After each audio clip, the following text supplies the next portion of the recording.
जी सज्जनों ਤੇ ਮਿੱਤਰੋ ਮੈਂ ਤੁਹਾਡਾ ਆਪਣਾ ਹਕੀਮ ਅਹਿਮਦ ਨਈਮ ਮਰਸ਼ਦ।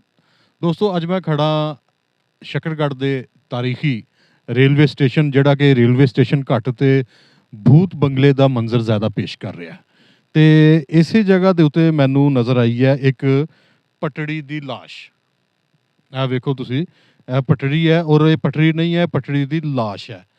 ਔਰ ਇੱਕ ਪਟੜੀ ਦੀ ਲਾਸ਼ ਮਿਲੀ ਹੈ, ਇੱਕ ਪਟੜੀ ਦੀ ਲਾਸ਼ ਮਿਲੀ ਹੈ। ਸੁਣਿਆ ਬਹੁਤ ਪੁਰਾਣੀ ਹੈ, ਇਹਦੀ ਅਜਬ ਕਹਾਣੀ ਹੈ। ਗੋਰੇ ਲੁੱਟਣ ਆਏ ਸੀ, ਇਹਨੂੰ ਨਾਲ ਲਿਆਏ ਸੀ। ਗੋਰੇ ਇੱਥੋਂ ਨੱਸ ਗਏ ਪਰ ਇਹਨੂੰ ਇੱਥੇ ਹੀ ਛੱਡ ਗਏ ਸੀ। ਸੁਣਿਆ ਏ ਇਹਦੇ ਸੀਨੇ ਉੱਤੇ ਲੱਖਾਂ ਰੇਲਾਂ ਚੱਲੀਆਂ ਸੀ, ਲੱਖਾਂ ਲੋਕ ਮੁਸਾਫਰ ਬਣ ਕੇ ਆਂਦੇ ਜਾਂਦੇ ਰਹਿੰਦੇ ਸੀ।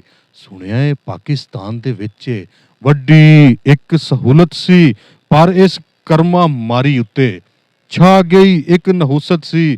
ਕਿੰਨੇ ਹੀ ਸ਼ਹੀਦੇ ਗਾਮੇ ਆਏ, ਕਿੰਨੇ ਹੀ ਸ਼ਹੀਦੇ ਗਾਮੇ ਆਏ, ਰਾਣੀ ਖਾਂ ਦੇ ਮਾਮੇ ਆਏ, ਪਰ ਪਟੜੀ ਨੂੰ ਸਾਂਭ ਨਾ ਪਾਏ। ਰੇਲ ਵੀ ਹੁਣ ਤੇ ਮਰਦੀ ਪਈ ਏ, ਆਖਰੀ ਸਾਵਾਂ ਲੈਂਦੀ ਪਈ ਏ, ਨਾਲੇ ਰੋ ਰੋ ਕਹਿੰਦੀ ਪਈ ਏ ਉਹ ਫੇਰ ਕੋਈ ਗੋਰਾ ਲੁੱਟਣ ਆਏ, ਫੇਰ ਕੋਈ ਗੋਰਾ ਲੁੱਟਣ ਆਏ, ਮੇਰੀਆਂ ਸਾਵਾਂ ਆਣ ਬਚਾਏ, ਫੇਰ ਕੋਈ ਗੋਰਾ ਲੁੱਟਣ ਆਏ।